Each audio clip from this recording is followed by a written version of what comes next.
see the picture of Father Dennis. Father Dennis. Father Dennis was a Roman Catholic clergyman, and he used to come to preach in a square in Paris, dressed in his cassock. And one man walked up to him and said, "Don't come here to preach again. We don't want to see you around here. Don't come and talk about Bible here." And Father Dennis will not hear. The last time Father Dennis preached in the square in Paris, the man arrived with a knife and was sitting to one side of the square and sharpening his knife while Father Dennis was preaching.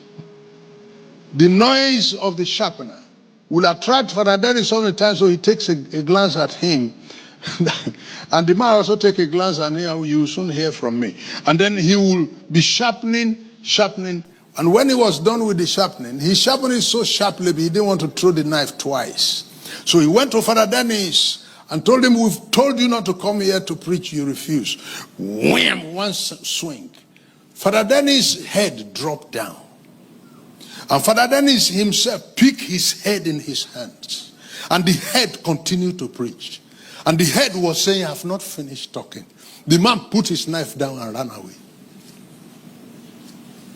And Father Dennis carried his head in his hands and trekked for miles. And his head was still preaching in his hand, until blood finished in the body of Father Dennis and he collapsed and died with his head in his hand. You go to Paris today, you ask of the blood street.